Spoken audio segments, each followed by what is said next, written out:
All right, Patriots, thank you so much for joining us here at Golden State Times. I know that the microphone sucks really bad, but as some of you guys know, I'm in the hospital, so I don't have my microphone equipment with me.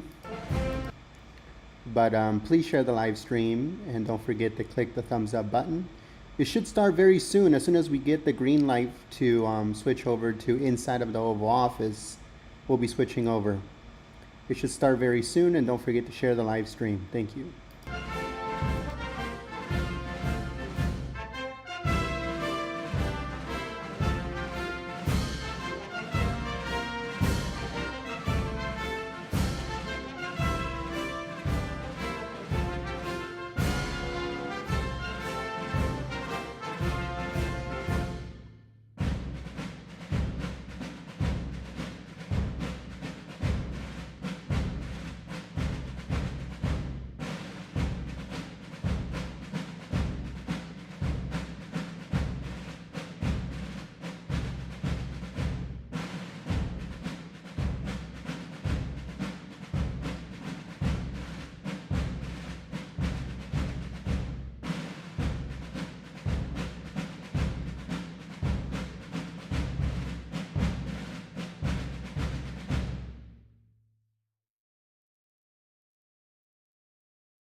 All right, so I'm giving you guys just a little bit of information of what's going on here. So two things are going to, that we know of, are going to happen at this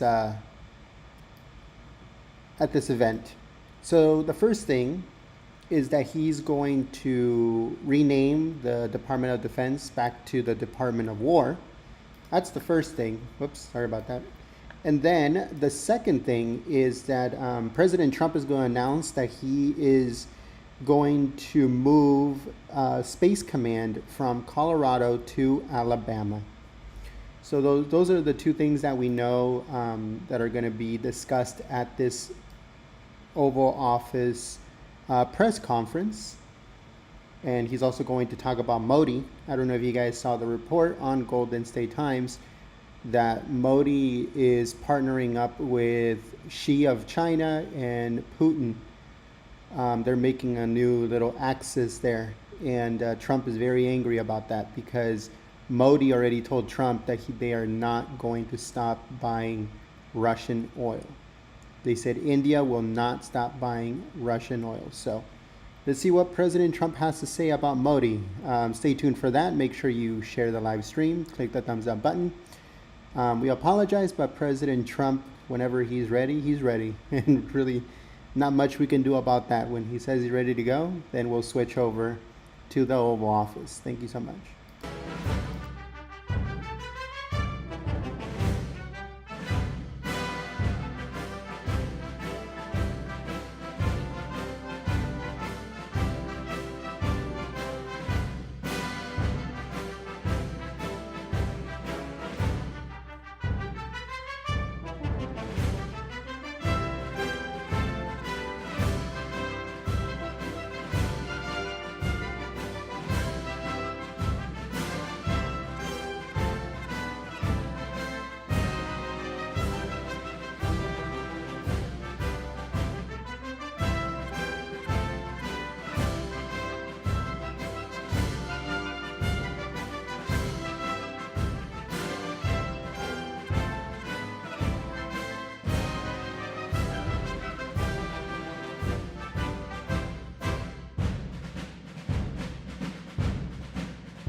Well, thank you very much. It's a very important day and an important announcement with great friends of mine. I think I can say this group is every one of them, I rate a 10.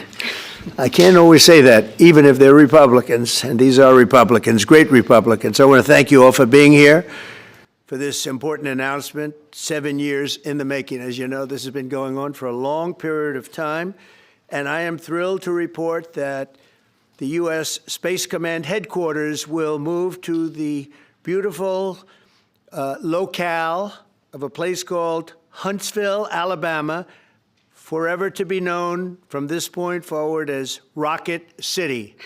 Okay, so Huntsville, Alabama, we love Alabama. I only won it by about 47 points. I don't think that influenced my decision, though, right? That didn't, right? But we had a lot of competition for this, and Alabama's getting it, Huntsville in particular. So congratulations, everybody. Katie, congratulations. This will result in more than 30,000 Alabama jobs, and probably much more than that, and hundreds of millions of dollars of investment, and that's billions, because it can't be millions, it's billions and billions of dollars. Most importantly, this decision will help America defend and dominate the high frontier, as they call it. I want to thank Secretary Pete Hegseth. He's doing a fantastic job. And Secretary of the Air Force Troy Mink. Troy, thank you very much. Great job you're doing, Troy. This is such a big deal. This is one that everybody wanted to know. What are you doing? I also want to thank Senators Katie Britt, and I want to give my condolences. Your grandmother, her grandmother just passed away. She was 100, right? 100, and she loves you, Mr. President. Well, and she was very proud of you. Thank you very much. Very, very proud of you. So thank you, Katie. Wonderful woman. She must have been. To produce you indirectly, I can tell you she had to be. Tommy Tuberville, who's a great coach. And I won't say anything about what happened with Alabama football this weekend. Let's leave that out. But you're not used to that, right? You're not used to that. But Tommy, Auburn won, is right. They did. So you're happy. Tommy's been a great senator, as you know, and a fantastic guy all around. He was also a tremendous coach. House Armed Services Committee Chair Mike Rogers. Thank you, Mike. Where's Mike? Mike, thank you very much. Doing great, Mike. Representatives Barry Moore, all great friends, Robert Adderholt, Gary Palmer, and Dale Strong. Thank you all very much, fellas. Appreciate it. In my first term, I created a thing called Space Force, so important. You know, we were losing the race in space very badly to China and to Russia, and now we're far and away #1 in space, and reestablished Space Com with a mission to protect American space assets and detect any threat to our homeland. We initially selected Huntsville for the SpaceCom headquarters, yet those plans were wrongfully obstructed by the Biden administration. And as you know, they moved them to a different locale. And today we're moving forward with what we want to do and the place that we want to have this. And this will be there for hopefully hundreds of years. That's where it's going to be. I will say I want to thank Colorado. The problem I have with Colorado, one of the big problems, they do mail-in voting. They went to all mail-in voting. So they have automatically crooked elections. And we can't have that. When a state is for mail-in voting, that means they want dishonest elections, because that's what that means. So that played a big factor also. In Huntsville, SpaceCom will play a key role in building the Golden Dome, as you know. That's going to be a big thing. Everybody wants to be a participant in it. Missile Defense Shield, we're going to be having a Golden Dome that the likes of which nobody's ever seen before, the finest, the best. And by the way, Canada called. They want to be a part of it, and that'll be great. But Canada wants very much to be included in that, and we're going to work something out with them, I hope. It will also ensure that our technological capabilities, of which we're way ahead of anybody else, there's nobody close, remain unmatched long into the future. So I'd like to ask Secretary Hegseth to say a few words. He was very much a part of it. And really, everybody behind me was. Every one of these people would call me and lobby me. I said, Katie, I don't want to talk to you anymore. I know what you want. She said, that's right, sir. That's what I want. And they got their way. So I just want to congratulate. These are really special people. They're politicians in many ways, but they're great patriots, I think even more so than politicians. So they fought very hard to get it, and it's an honor to give it to Huntsville. Pete, say a few words, please. Thank you, Mr. President. As usual, right place, right time, for the right reason. In your first administration, you established the Space Force at a time when we knew we had to be looking to that domain of space. You also reestablished SpaceCom to ensure that priority was put in place, and you, through the Air Force, independently identified that Huntsville, Alabama was the right place to put it. For other reasons, in the next administration under Biden, they decided to move it somewhere else. Well, during that time, the DoD Inspector General, the Government Affairs Office, they did their own assessments, and where did they say SpaceCom should go? Huntsville, Alabama. So what you're doing today, Mr. President, is restoring it to precisely where it should be based on what the Space Force, the Air Force, your leadership believes will give us strategic advantage in the future. That is Huntsville, Alabama. We are way ahead in space, but this will ensure we stay leaps and bounds ahead because that's the most important domain. Whoever controls the skies will control the future of warfare. And Mr. President, today you're ensuring that happens. Thank you. Thank you very much. Katie, would you like to say something? Mr. President, we are grateful for your leadership on this and restoring Space Command to its rightful home in Huntsville, Alabama. This delegation has worked together, both chambers, both parties, to make sure that Huntsville was the place that Space Command called home.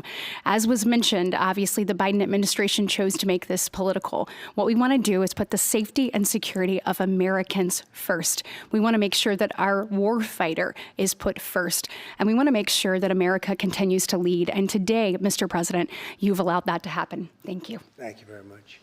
Tommy, please. Yeah, thank you. Thank you, Mr. President. This is a great day for our country, not just for our state of Alabama. We need help in our military. We need to catch up. And as Secretary Hesek said, we're not behind in space, but we know where we're at, and we need to expound on that. Now, this move will save the taxpayers $480 million. It's not going to cost more. It's going to cut $480 million. We have the plans intact. It'll be behind a secure wall in Huntsville, Alabama, at Redstone Arsenal. We have 40,000 people there. We have the FBI there. We have missile defense there. We have NASA, Blue Origin, and SpaceX. It is the perfect place for Space Command. I would tell you today, and I've spoke with the President for the last 3 or 4 years about this, if I thought it needed to go somewhere else because I understand the security of our country, I'd be for that.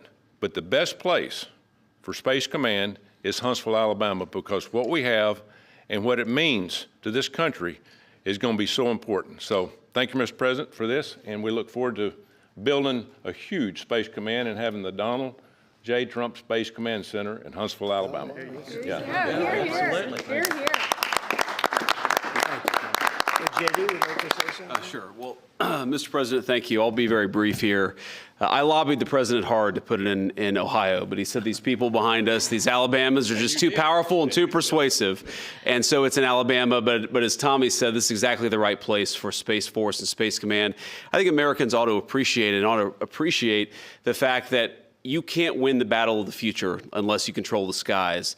The cyber security, the communications, the entire infrastructure of the battle in the 21st century will be in space. So it was a visionary move in the first administration for the president to set up Space Force, and I think an equally visionary move to make sure that Space Force is right where it should be in Huntsville, Alabama. Thank you, sir. Thank you very much. Gentlemen, anybody want to say anything? Would you like to say? Mr. President, another promise made, another promise kept. You think about it, Redstone Arsenal is critical to national security. The president said when you were the 45th president, let's do what's right for national security. And today, that's exactly what we're doing. It's not because of this or that. It's because it's right for national security. You think of the 21 categories that were evaluated to determine what was best for national security. All indicators pointed back to Huntsville, Alabama, and Redstone Arsenal. We have the right people at the right place at the right time. Mr. President, on behalf of the people of the 5th Congressional District and all of Alabama, thank you for keeping your word. Thank you. Absolutely. Thank you very much. Anybody? Let me just say, Mr. President, I want to say thank you and thank you for doing this because it was the right thing to do. When they looked at all the numbers, Huntsville was the place to go, and like you say, it was unfortunately pulled out, but you made it right. So I want to just say thank you again for a grateful nation, and to the state of Alabama, we're very grateful. Thank you, and God bless. Thank you. Thank you very much. Mike, please. Go ahead. Thank you, Mr. President. Throughout history, militaries has always understood that whoever could hold the high ground held the advantage. Space is the ultimate high ground. And what we're doing with moving the Space Command to Huntsville is absolutely critical to our maintaining dominance in that sphere. And it goes hand in hand with what we're trying to do with the Golden Dome and missile defense, to defend against anyone else who tries to enter that sphere. So thank you, Mr. President. Thank you very much. Please. Thank you, Mr. President. And obviously, national defense is a huge issue. And when you look at the scores, Alabama was #1. And for political reasons, it was moved out of our state. But, Mr. President, thank you for making priorities the defense and the warfighter and the safety of this nation. And in the big, beautiful bill, that Golden Dome will be built in Huntsville, Alabama, and we're grateful for that. Thank you. Listen, as chairman of the Armed Services Committee, I care very much about what's most important for our national security. And the President held a nationwide competition to determine where we should have this command. If y'all remember, at the end of that competition, where Alabama came in first, there was a lot of complaints from the other states who did not place well. He said, we'll do it over with new criteria to accommodate your concerns. Alabama came in first in that second competition. His Secretary of the Air Force reviewed the results, said it was fair, and the President named Huntsville. It was the Biden administration that decided to make it political, even though his own Secretary of the Air Force said it was a fair competition and it should be in Huntsville. So I want you to know I appreciate this President standing up and being strong and saying he's going to make this right and put it where it rightfully belongs, and that's Huntsville, Alabama. Thank you very much. Good job. Appreciate it. So thank you all very much. You are going to leave me alone now? You're not going to call me anymore and talk about this subject, right? You promise? They'll start something else. But I just want to congratulate you. It's a very big deal. When you come out and when you leave the room, you'll see that we just, over the last few minutes, literally shot out a boat, a drug-carrying boat, a lot of drugs in that boat. And you'll be seeing that, and you'll be reading about that. It just happened moments ago, and our great general, head of the Joint Chiefs of Staff, who's been so incredible, including what took place in Iran, knocking out potential nuclear power for a long time to come. I think within a month they would have had it if we didn't do what we did. But he gave us a little bit of a briefing, and you'll see. And there's more where that came from. We have a lot of drugs pouring into our country, coming in for a long time. And we just, these came out of Venezuela and coming out very heavily from Venezuela. A lot of things are coming out of Venezuela. So we took it out, and you'll get to see that after this meeting is over. Do you have any questions, please? Yeah, please. Thank you, Mr. President. Senator Tuberville talked about the cost savings Yeah. associated with this announcement. Can you talk about the strategic benefits by having Space Force Command headquartered in Huntsville? Well, it just works because we have so much else there. And having a central, you could call it a central command, but it really is a command station.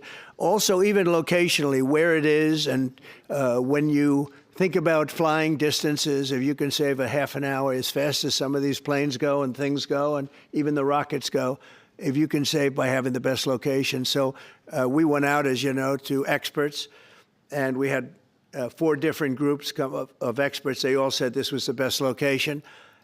I also loved it from the standpoint, I know the people of Alabama, they are great people, work hard, and there's no games, and they're very proud of it. And I would say they fought harder for it than anybody else also. A lot of states, 5 states really wanted it, but they wanted it more. And I kid you not when I say that these people, they spoke to me a lot. That's all they wanted to talk about. They didn't want to talk about the weather.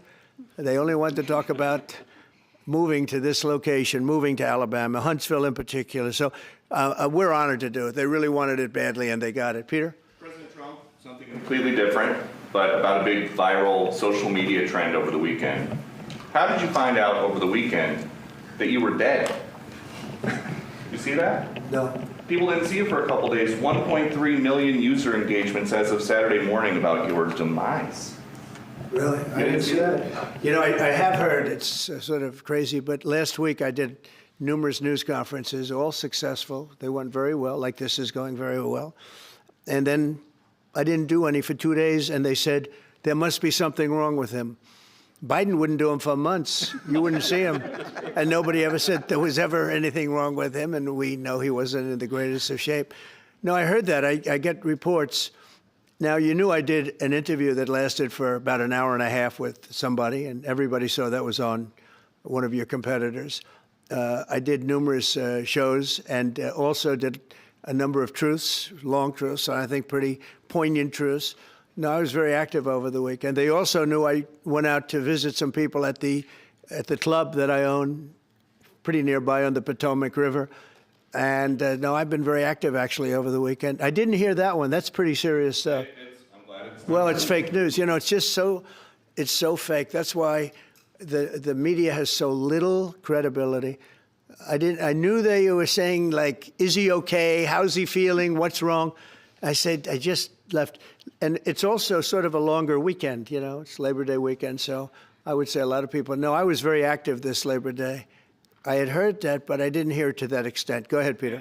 We know that this country has a huge problem with school shootings. You've said that you're open to sending the National Guard pretty much anywhere. Would you ever consider sending an armed National Guardsman to every school?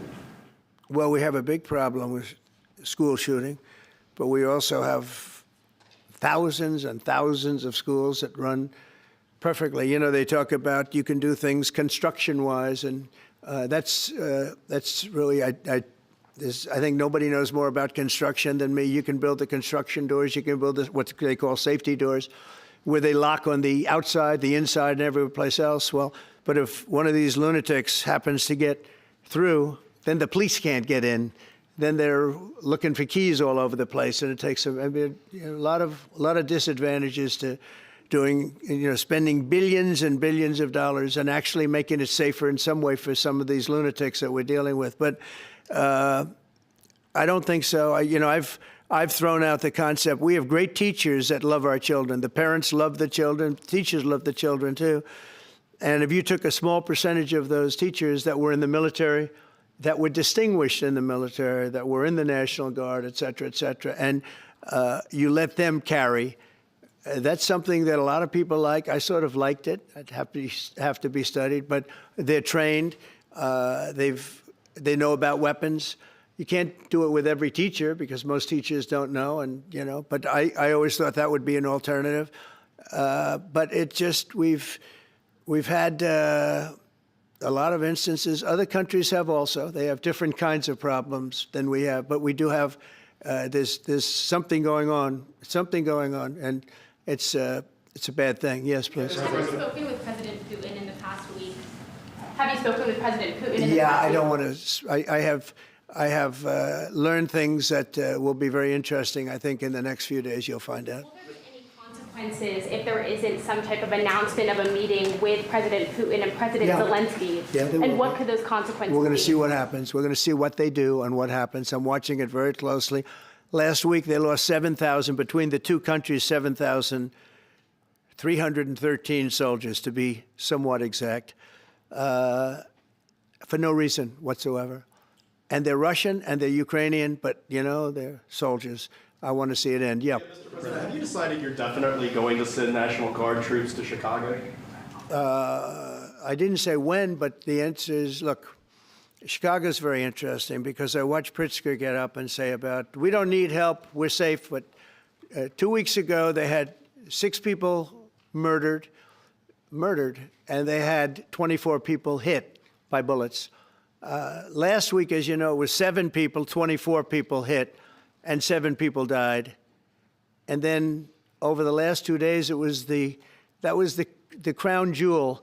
They had, I guess, 9 or 10 killed, and 50 hit with bullets.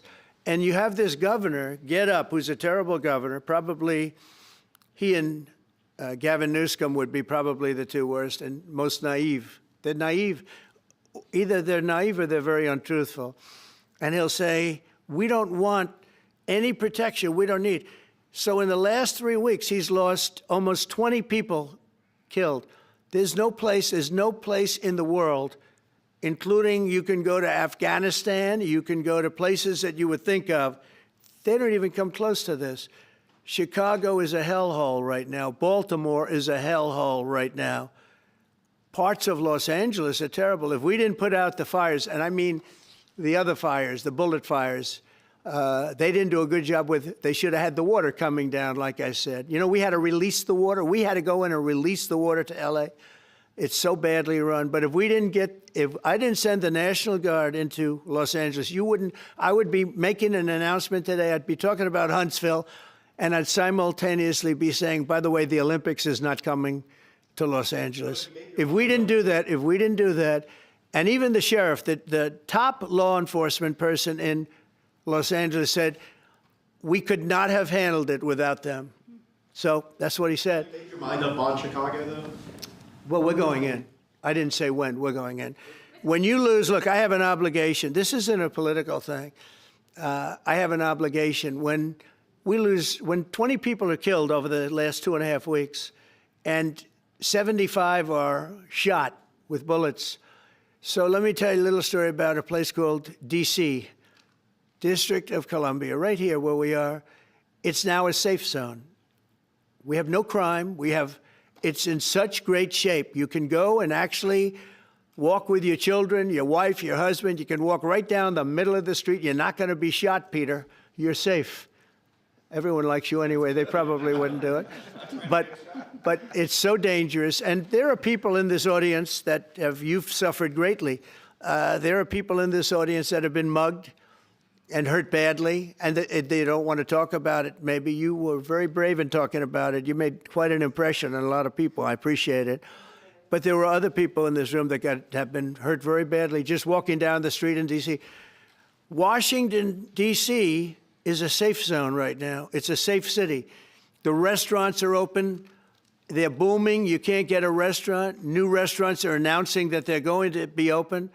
This took place in 12 days. Now it's 15 days, but 3 days ago it became what's known as a safe zone. It's a safe city. And this city was really bad, really, really bad. We took 1,600 people out, hardcore criminals that will not be coming back anytime soon. And we're very proud of it.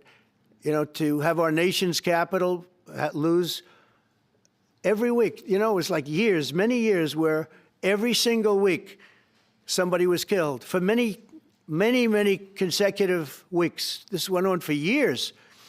And then we had, last week it was announced that nobody was killed last week. And I made that announcement in front of a very distinguished leader of a country. And I'm saying proudly, ladies and gentlemen, nobody was killed in Washington, D.C. this week. He looked at me like, what's that all about? I say, yeah, we have a little bit of a crime problem. And we don't have a crime problem in Washington anymore. And the mayor has been very helpful, and the police commission has been very helpful, and it's been a great team. And I would love to have Governor Pritzker call me. I'd gain respect for him and say, we do have a problem, and we'd love you to send in the troops, because you know what? The people, they have to be protected. I saw today on one of your networks, not a friendly network, except really the opposite, I would say, very unfriendly network. And they interviewed about 12 people on this morning. Most of them were African American, they were black. And they were saying, please, please, please let the president send in. These were people from Chicago. Please, we need help. We need help. We can't walk outside. We're petrified. If the governor of Illinois would call me up, I would love to do it. Now, we're going to do it anyway. We have the right to do it because I have an obligation to protect this country. And that includes Baltimore. I saw where Governor Moore was asking me to take a walk down the street of Baltimore. Well, Baltimore is a very unsafe place. It's rated number 4 in the city, one of the most unsafe places anywhere in the world. But, you know, we took care. This was a beautiful thing that happened in Washington because we showed that it could be done. And this wasn't just sending big, strong guys, and they are big and they are strong. You know, we had a great decision from the Supreme Court that had to do with sort of talent. It had to do with you are put down based on merit. You can hire based on merit.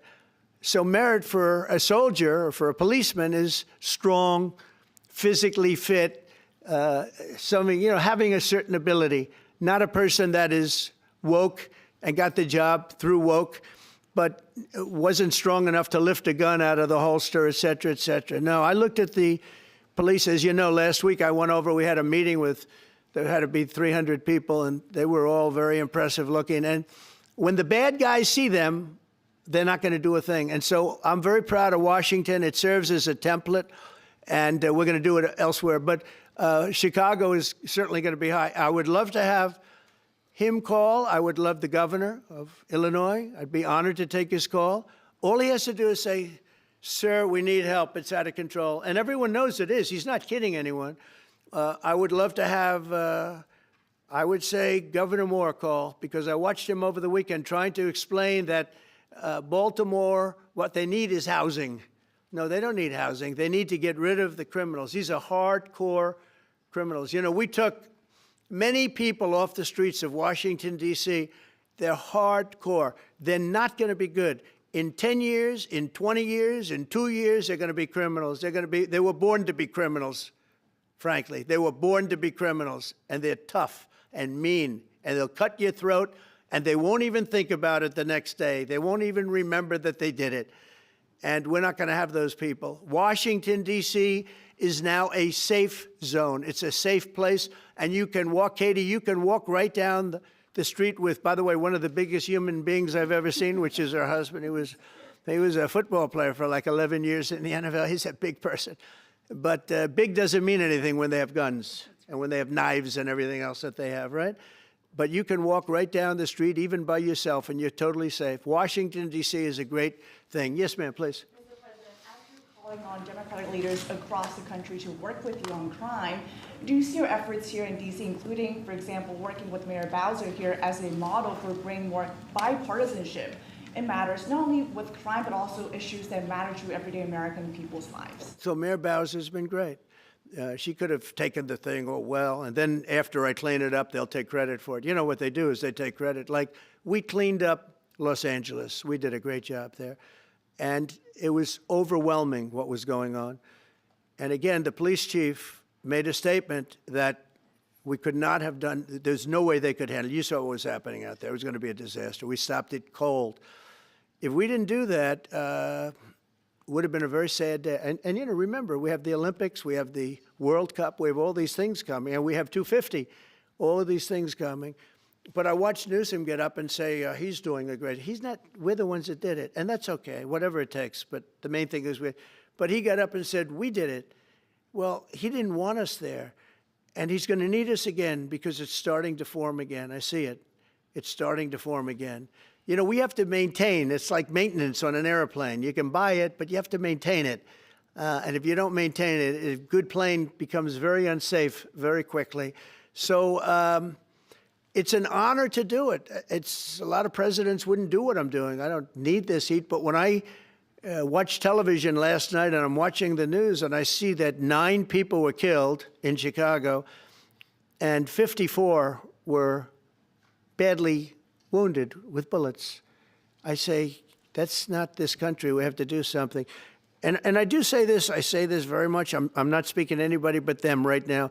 I would love to receive calls from governors and mayors saying they need help. We'll help them. We have a lot of people. We have a great force. We have a great military force. You know, Pete will tell you that when I was running for office, and this was a big headline, I think, you know, probably got me a couple of votes, but you couldn't sign people in the military. Nobody wanted to join the military, the Army, Air Force, the Navy, Marines, Space Force, Coast Guard. We never forget Coast Guard because they've done such a great job. Never.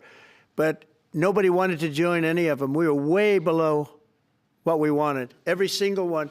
The closest was the Marines, whatever that is. You'll explain that to me. But the closest was the Marines. But every service was way down, way down. And then I got elected, and our country is the hottest country anywhere in the world right now. Everybody's talking about the USA.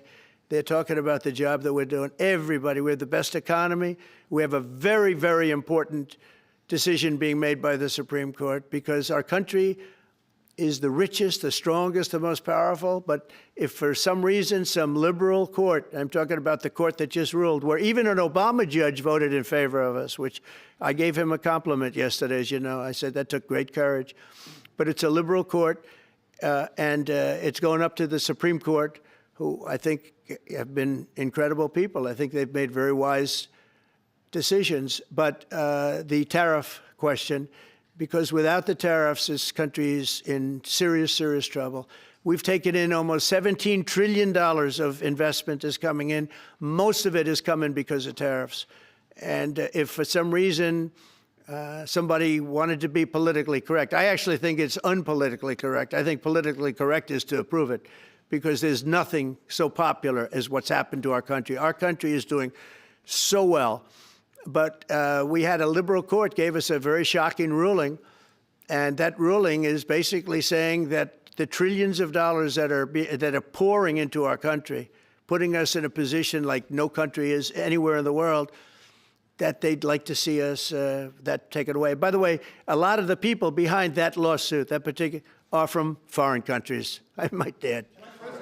There's a video that is circulating online now of the White House where a window is open to the residents upstairs and somebody is throwing a big bag out the window. Have you seen this? No, that's probably AI generated. So Actually, you can't open the windows. You know why? They're all heavily armored and bulletproof. So that's a fake video? Well, it's got to be because I know every window up there. The last place I'd be doing it is that because there's cameras all over the place, right, including yours.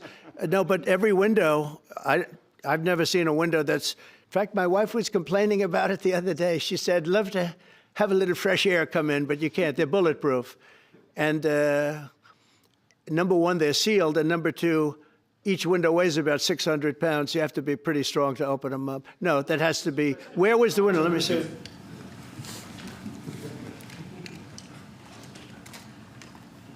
maybe from the renovations?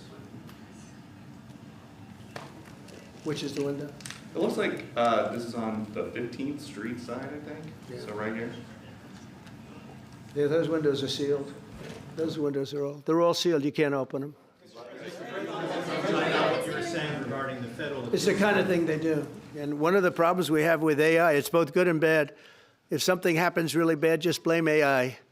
But also they create things, you know, it works both ways. If something happens that's really bad, maybe I'll have to just blame AI. But there's truth to it because I see so many phony things. I saw something as I was growing up from the time I was a baby till now. I said, who did that? It was AI generated. So it's a little bit scary, to be honest with you. But those windows are all very heavily sealed.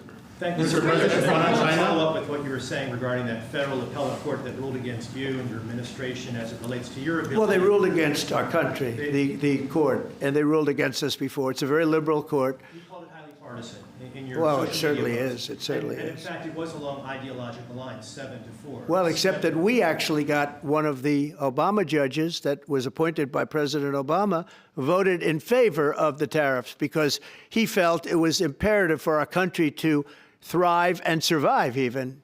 And I gave him credit. I said, you know what? That took a lot of courage for him to do it because you don't see that often. So my question is, I suspect you're going to appeal that all the way to the Supreme Court. Well, we already have, yeah. In fact, we're doing something else. We're going to be going to the Supreme Court, we think, tomorrow because we need an early decision. I mean, look, the financial fabric of our country, we're a rich, incredible country right now. And we're able to, you know, other countries use tariffs on us for years, and we never did. I did a lot during my first term, but then we had COVID, and we had to focus on other things. You couldn't be tariffing Italy, Spain, France, as they were dying by the thousands and millions. But we did with China, and China paid us billions and billions of dollars. And I started the process, but then I had to end it a little bit because of COVID. We focused on that. But no, it's a very important decision. And frankly, if they make the wrong decision, it would be a devastation for our country. We've taken in trillions of dollars. And by the way, all these countries signed agreements, as an example. They're all happy, everybody's happy. But some whack job put in a lawsuit. It went before a very liberal court, and the liberal court ruled, it was 11, they ruled 7-4, with one of the most liberal of them all voting in our favor because they're patriots. I think I give tremendous credit to that judge.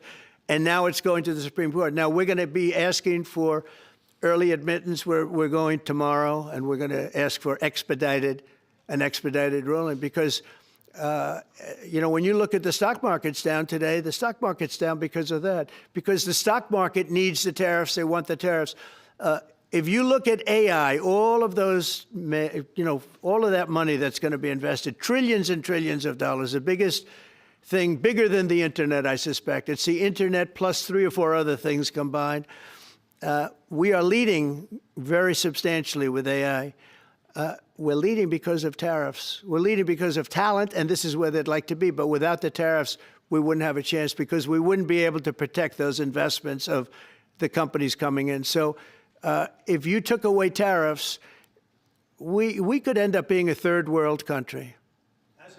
That's how big the ruling. So we're asking for an expedited ruling. As a backstop to that, President, you have a Republican-controlled Congress. You control the House. You control the Senate. Yeah, but we don't have 60 votes. We don't have 60 votes. I'd love to do that. Oh, if we had 60 senators, if we got the 60 votes, we would get them. But we need 60 votes, and we need, a certain number in the House. I think we'd get, I don't know, we have about 5 of them here. Would everybody agree with me on tariffs? Without tariffs, we're a different country. We have taken in so much money. And here's the thing. We signed a deal with Japan. They're paying us hundreds of billions of dollars. We signed a deal with South Korea. We signed a deal with the European Union. We signed a deal with Europe. And those countries are paying us $950 billion. And they're happy about it. They're okay. As one of them said, it's amazing that we got away with it so long. One of my friends, a leader of one of the countries, and they're fine with it. They all signed. If that ruling ever went against us, I guess we'd have to give back hundreds of billions. We would have to give trillions and trillions of dollars back to countries that have been ripping us off for the last 35 years. And I can't imagine it happening. On a legal basis, they have no legal basis whatsoever. But on a common sense basis, it would destroy America. Okay. You talked about controlling the sky. On Sunday, the satellite signal of Ursula von der Leyen's plane was alleged. With Ursula? Well, she had an interesting event. She's a tremendous woman. And so what are you asking me about her? NATO is concerned about it, I do, about this. Sure, NATO is concerned about it. Well, nobody knows where it came from, but they did take away her ability to use a phone. Sometimes that's a good thing. Sometimes that could happen to me. I'd be very happy. Mr. President, reducing the tariffs on India from 50%. What does that mean? Are you considering taking away some of the tariffs that you've imposed on India? You had posted. No, we get along with India very well. But India has, you have to understand, for many years it was a one-sided relationship. Only now, since I came along, and because of the power that we have with tariffs, India was charging us tremendous tariffs, about the highest in the world. They were about the highest in the world, number one. And we, therefore, weren't doing much business with India, but they were doing business with us because we weren't charging them. Foolishly, we weren't charging them. So they would send in massive, everything they made, they'd send it in, pour it into our country. Therefore, it wouldn't be made here, which is a negative. But we would not send in anything because they were charging us 100% tariffs. And, I'll give you an example, Harley-Davidson. Harley-Davidson couldn't sell into India. There was a 200% tariff on a motorcycle. So what happens? Harley-Davidson went to India and built a motorcycle plant. And now they don't have to pay tariffs. Same thing as us. So what we're doing is literally thousands of companies are coming into the U.S., car companies, AI, but, more traditionally, car companies. We have so many car company factories under construction or being designed right now. And they're coming from China, they're coming from Mexico, I must tell you, and they're coming from Canada, a lot of them coming from Canada. But they're coming into our country because they want to build here.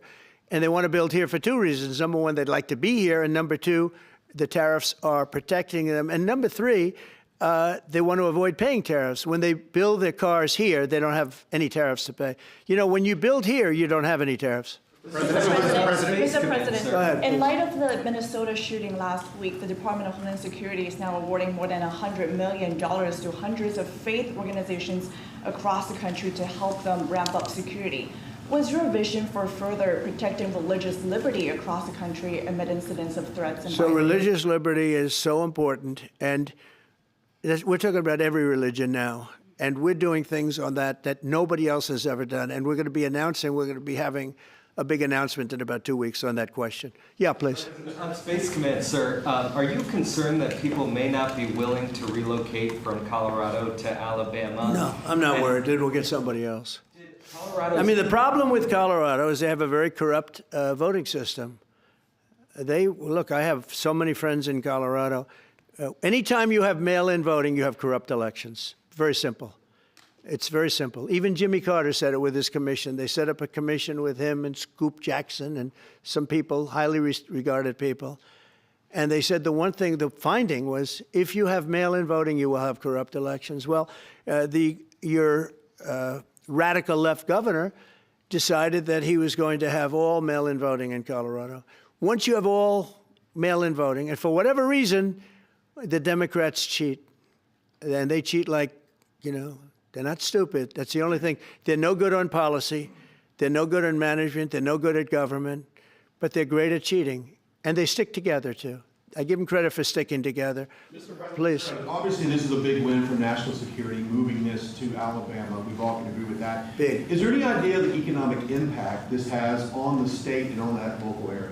Katie, do you want to answer that? Look, I mean, go ahead. Please go.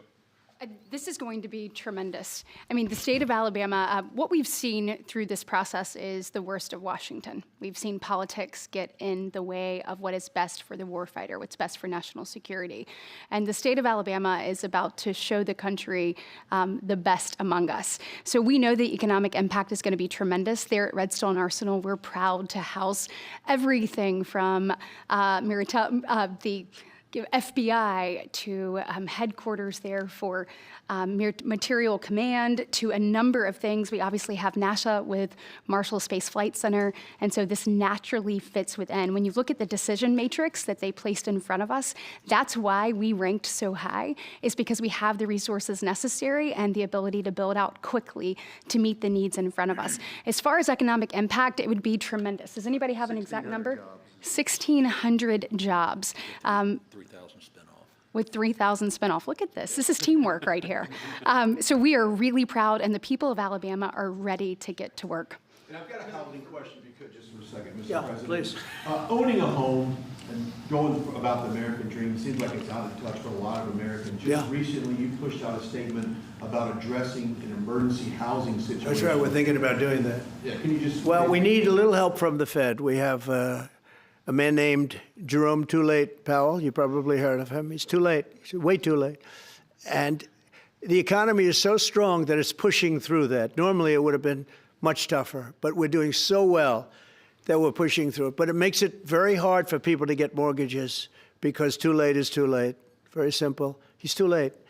And probably political, whatever. He wasn't too late before the election. Before the election, he was cutting rates, right? Because he was hoping that, I guess, Biden would get in or that Kamala would. He was a big Biden guy. Explain that one. And then he was a Kamala person. But he was hoping, I guess, she'd win, I guess. I don't know. It didn't work out too well. But, yeah, we need a very serious cut. You know, I think that if you look back many decades ago, the United States was always the lowest, even if they were doing badly. The United States was, because without the United States, everything in the world would die. It's true. It's so powerful. It's so big. And I made it really big in the first 4 years. Then it started to degenerate with what this Biden administration did. But we built it up to a level that I never thought we could be at this quickly. We're the hottest, we're the best financially. The money coming in is so big because of tariffs and other things, but because of tariffs. Tariff gets us even those other things. Plus, it gets us great negotiating. I settled 7 wars, and numerous of those wars were because of trade. And numerous of the trade deals that I made were because of tariffs. It gives you a great negotiating ability. If that ability were taken away from us by a liberal court acting on essentially foreign nations, asking to get help from the United States government, when they've been doing this to us for 40 years. That's why we have $38 trillion in debt. We won't have it for long if they let us, if they allow us to do what everybody knows we should be able to do. Yeah, please. Mr. President, another Biden-era action that you're now reversing is that you signed a deal last week to make federal buildings adopt and embrace classical architecture styles again. Can you talk to us about why you do that, and also what's your vision? Well, we want to see beautiful buildings. Now, you know, it's in the eye of the beholder. I've seen architectural reviews over the years. I'm an expert at it. I've gotten a lot of great reviews. But I've seen buildings that I didn't think were very good get great reviews, and I've seen great buildings get bad reviews. So, but it's just a standard. We want to have a good standard. We're building something here. You know, for 150 years, they wanted a ballroom at the White House. We're doing something at the highest level, using great architects and all. And, you know, it's very exciting. But we have a lot of interesting things happening architecturally in D.C. And D.C. is like a different place. And, you know, even the contractor said, sir, we walked down today, we feel like much safer. It's like a different place. Washington, D.C. is great. Now, we're going to also beautify it. We're going to put a topping on the roads. We're not going to rip them apart and take 4 years to build a road that was exactly the same by the time you build it. But we're going to put toppings. We're going to put new medians in. We're going to get the graffiti off. We're going to put tiles up in the tunnels where the tiles are missing. We'll do the whole tunnel instead of, you know, a little area where you see new tiles, old tiles that never look too good, but they could use it. You know, they've been up for 50 years. They've served their duty. But we're going to make this within about a 20-mile radius from the White House. We're going to have this place spick and span. It's going to be crime-free, and it's going to be spick and span. It's going to be, you'll be proud of Washington again. Go ahead, please. Sir, China's having a massive military parade that President Putin and Kim Jong-un will be attending. Do you interpret that as a challenge to this? And are you concerned at all about those countries trying to be some sort of counterweight? Not at all. China needs us, and I have a very good relationship with President Xi, as you know, but China needs us much more than we need them. No, I don't see that at all, no. And I had actually a very good meeting with President Putin a couple of weeks ago. We'll see if anything comes out of it. If it doesn't, we'll take a different stance. President March today in California ruled that your deployment of National Guard troops to Los Angeles was illegal. Do you have any response? Well, it was a radical left judge. But very importantly, what did you not tell me in that question or statement that you made? Pretty much of a statement, I think. Well, I was asking for your response. No, you didn't say what the judge said, though. The judge said, but you can leave the 300 people that you already have in place. They can continue to be in place. That's all we need. But why didn't you put that as part of your statement? Because the same judge ruled exactly as you said, except the judge said that you could leave the 300 people that you already have in place. They can stay, they can remain, they can do what they have to do. Thank you very much, everybody. We appreciate it. Thank you. Thank you. Thank you very much. Thank you, guys. Thank you, press. Thank you. Thank you. Let's head out. Let's go, guys. Thank you. Thank you, press. Thanks, guys.